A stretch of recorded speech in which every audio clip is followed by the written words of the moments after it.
This is a magic event. It really is a magic event. And we looked at overseas motor racing, classic racing, and thought we could do this here. When you drive around normally on the roads, you never get anywhere near the limits of the car, so it's been wonderful to find the limits this weekend. I think they've got the right formula. It's certainly a lot of bang for your buck, and you got a lot of racing and good atmosphere. Before Bruce McLaren, Chris Amon and Denny Hulme, Ron Roycroft was an icon of New Zealand motor racing. He owned a number of famous cars, including a Bugatti, which his son Terry still races. This is a 1925 Type 35A Bugatti. It was built in France, obviously, and it went to England in the 20s. From 25 onwards. It was raced extensively in England right through to the war, and had a great history. The car was getting worn out by the late 40s. It was pretty well unraceable, and my dad took a great shine to the car, and I did myself. I can remember when I was about 7 seeing the car on Seagrove, and it was a fabulous sight. What's it like to drive? Good brakes? Yeah, the brakes are all right. Dad converted them to hydraulic, so the brakes are okay. They're heavy, but they're quite good. And you've got to keep it on good rubber. It does have a lot of harshness, and it vibrates a great deal. How dangerous is it to drive? I can see there are no seatbelts or anything. No, you see, you get away with that because it's a period car. They never had seatbelts. In fact, they used to say things like, fortunately, you know, in a crash, there'd be a big car leaving the track or something, and they'd say, fortunately, the driver was thrown clear. And so things, and actually in some cases, in fact, in a lot of cases, it was probably better to be chucked out than it was to be with the car, because there's no roll cage, no roll bars, no seat belts, obviously. But to be thrown clear, you somehow had to be extricated from the damn thing, and I hope that never happens to me. Your father, Ron, raced this car. What was his experience? He did race it with a Bugatti motor for a year, but it wasn't competitive. In the 50s in New Zealand, we had some very fast specials, and it just wasn't doing it. But he re-engined it with a Jaguar, and that really brought the whole thing up to date. Is that what it's got now? No. We went back to original in the 70s. I was working close by, and I gave him a hand, and we put the old motor back in, because by then it was a valuable historic car. It actually won the championship, the New Zealand Championship on one occasion. So it was a significantly fast car even then, but only with the Jag in it. Now we're back to the old Bugatti. It's just a historic vintage car. Would you ever sell it? No, I'd never sell it. That's a definite. I'll never sell it. I got 2 sons, and they probably will, but I'm hanging on to it. Favourably compared to the Goodwood Festival of Speed in the UK, the Roycroft Trophy boasts many of the same cars, including this 1906 Derrick. Do people often watch you racing because, man, you're a serious racer, and then are they in shock when you take your helmet off and you're a woman? Yes. I hate to say that. Yes. What do they say? Well, I can't hear it, so I only go second-hand information. But I'm told that they go, wow, look at that guy. And those that are in the know say, that ain't no guy, that's a woman. And they come running at the end of a race because they don't believe it. How hard is this car to drive around the race It's very hard. It's got no power steering. This is my main brake, so that's my only braking, and it's on the rear wheels, and all they do is lock up and the car carries on at the same speed. You had a bit of a fright yesterday, I understand, with an insect on the track. What happened? I got a wasp. It went right down my back, under my T-shirt, and it was stinging me in the back, in the lower back. So I got about 20 stings, and I kept thinking, I've got to get rid of this wasp. So I tried to kill it and squash it, but it hung in there, stinging away at me. I thought, I've got to pull off and get these overalls off. But then I thought, no, harden up and brazen it out. So that's what I did. What's the engine like? 4 cylinders, and it's 14.25 litres.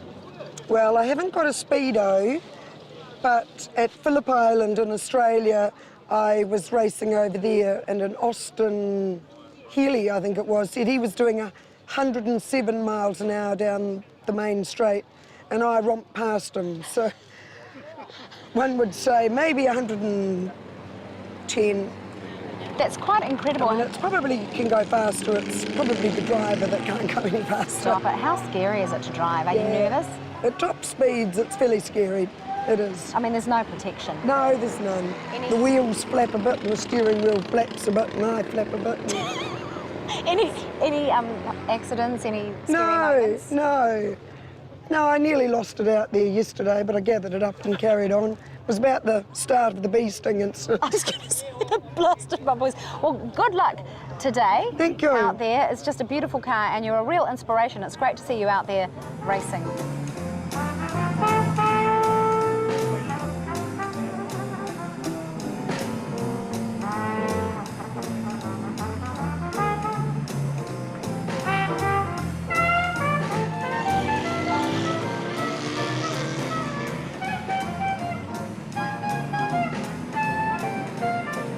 This Riley is unusual because it doesn't have a car engine.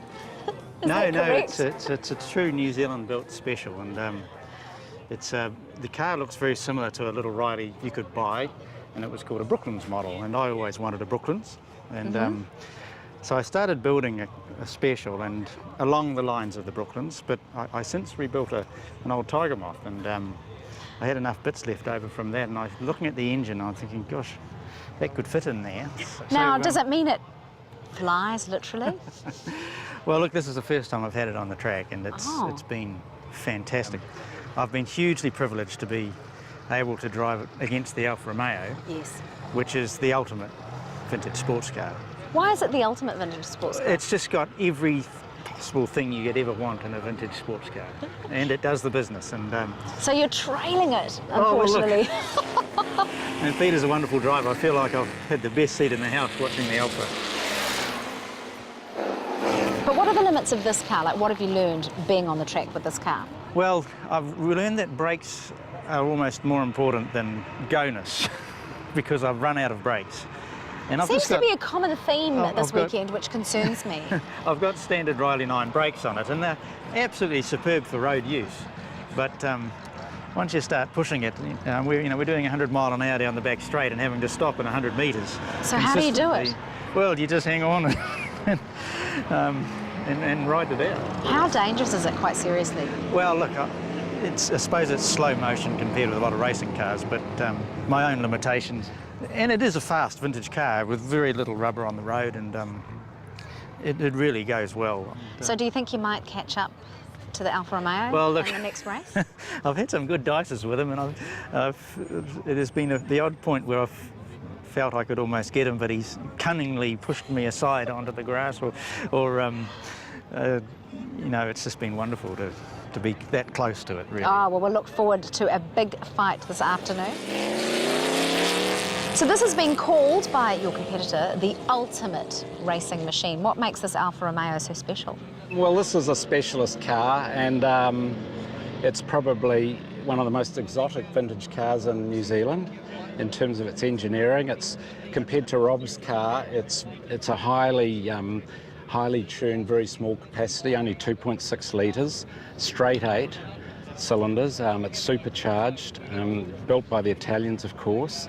And this car was put out in the 30s and run by Enzo Ferrari, who had his insignia on it, for Alfa Romeo. A lot of people mistake it for a Ferrari, but it's not. It's an Alfa Romeo Monza 8C. So we've got a 8 cylinders along there, twin overhead camshafts, and the fuel is compressed in the supercharger, the fuel-air mixture. The air's drawn through here, mixed with the fuel in here, compressed by the supercharger, which is driven by the engine, and then that compressed at above atmospheric pressure fuel air mixture is forced into the engine. They call it forced induction, and that's what gives it its huge power for its relatively small capacity, 2600 cc's. What's it like to drive? It's beautiful. It's very forgiving. You can fire it round and treat it with complete disrespect, and it doesn't bite. But I don't ever want it to, and No. because you know, it'd be another mortgage on the house. How dangerous is it to drive a car like this at the speed you go? Like, what speed do you go? That's a good question, because you've got a bit of a decision to make, because in a car like this, I sometimes don't wear a seat belt.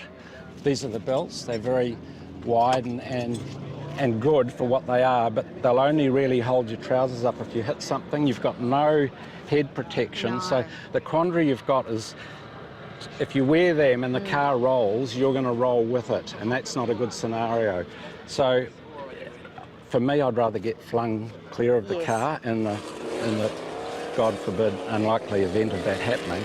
I'd rather get flung clear rather than be in there for the duration. So, but if you don't wear the seatbelts, you get flung from one side of the car to the other with the G-forces through the corners. And how do you cope with that? You just hang on to the steering wheel, and you're a passenger a little bit. Sometimes a passenger. Now, Alan, you're 82 years old. You're still racing. Have you thought about retirement? Oh, well, why would you?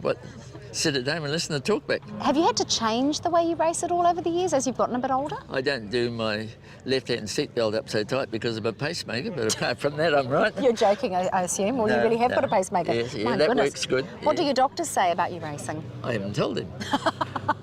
So I've never driven anything real big and powerful. I've only driven, I was basically a saloon car driver. Did a little bit of rallying and so forth.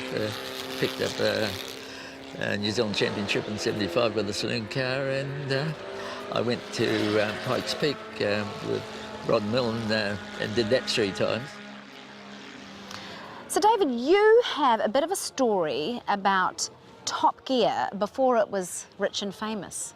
What happened? Yes, we had a company in the UK called Hooters, and we used to rent out... Not like the Hooters in the US. No. That used to rent out vintage cars. Okay, not And vintage women. We were quite unusual because we did have an unusual collection of cars, and Top Gear picked us up and did about an 8-minute slot. Didn't sort of quite go as planned, did it? Well, it didn't go as planned because in those days it wasn't such a big program as it is today, and they didn't actually have insurance enough to cover them driving this particular car. So what happened? What did they do then? I think we let him drive it up our driveway, and that was it. These originally were designed by Mr. Bentley from Bentley Motors. When he went broke, he ended up working at the Gondas, and he designed the V12. And in '38, they asked him to take 2 off the production line and turn them into these race cars to race at Le Mans in '39. What has been the highlight of your racing career? The next race.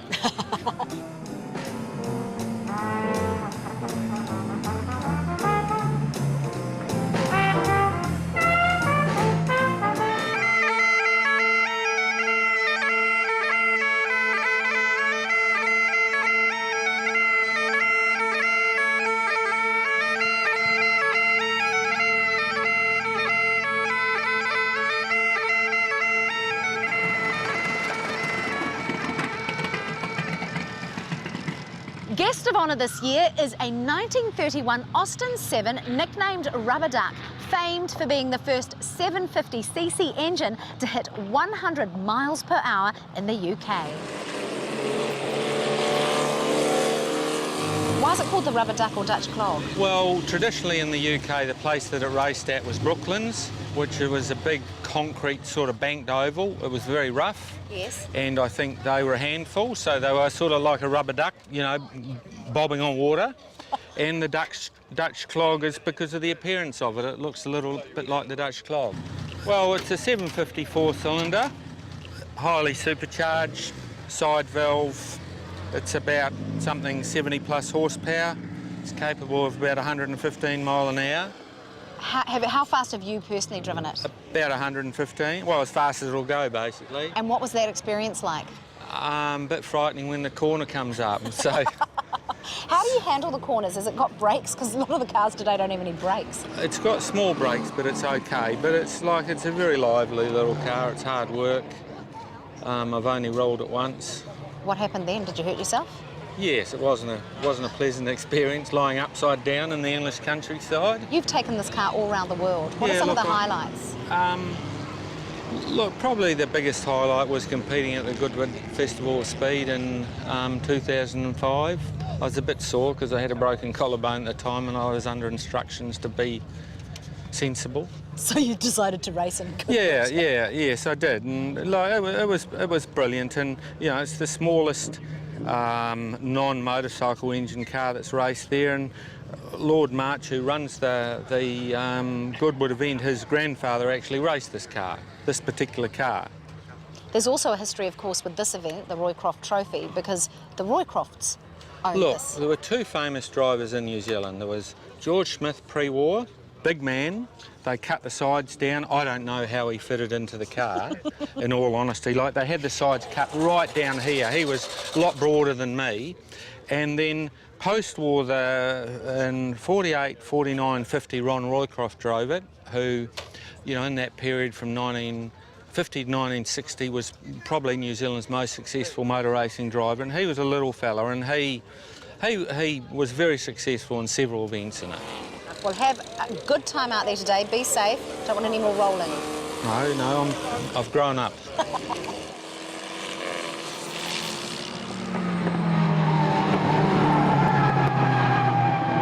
I have to say, just quietly, of all the racing today, I'd probably say watching you two is the most exciting. Well, I don't know if you could see it or not, but whoever's behind, all you see in your mirror is the grin on the other guy.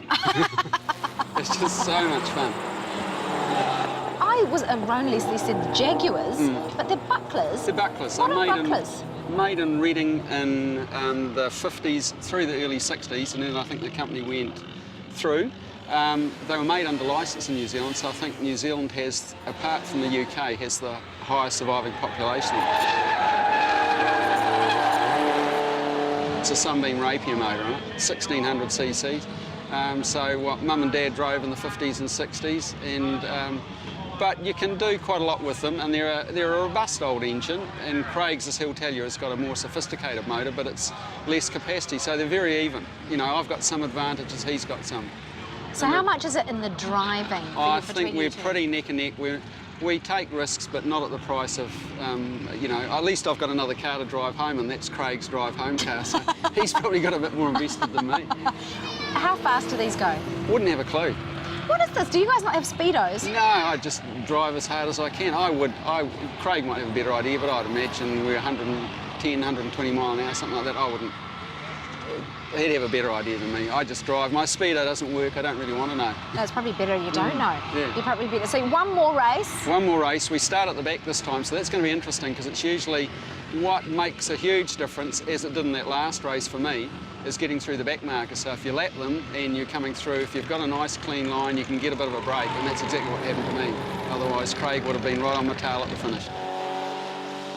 So you guys are neck and neck in the competition at the moment. You've got, is he one up on you, I think? Be one up, but so it's pretty close. What's your strategy going to be on this last race? Get in front. It's the first one into the first corner usually wins. It's the first chassis of this type that they brought into the country from England, and they used it to make the New Zealand-made bucklers. And Ferris de Jour, the guy who built the bodies for them, he was the one who put this car together back in early 70s. It got built into a car. Oh, okay. But the chassis are 58 chassis. 58 yeah. chassis. Why do you choose this car as your racing car? Oh, this has been in my wife's father's owned this for 28 years. He bought it from Ferris, and I've always loved it since the first time I saw it, and the opportunity came up to buy it, so we did, and we got it about 4 years ago.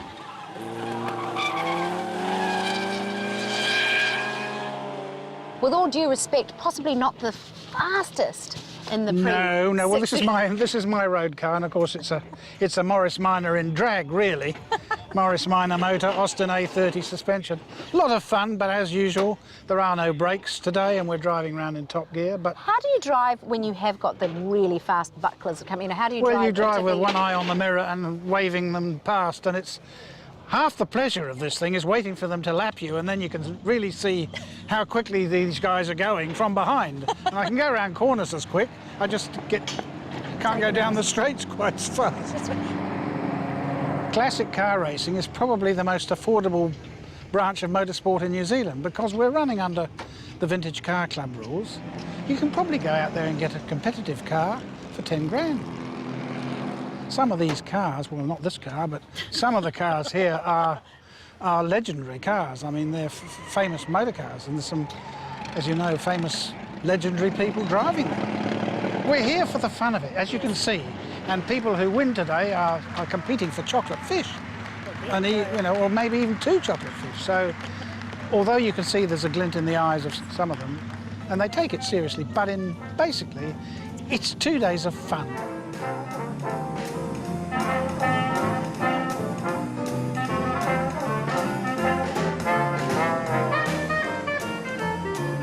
Last year, a spectator who lives here said, of all the meetings at this place, this was the most spectacular.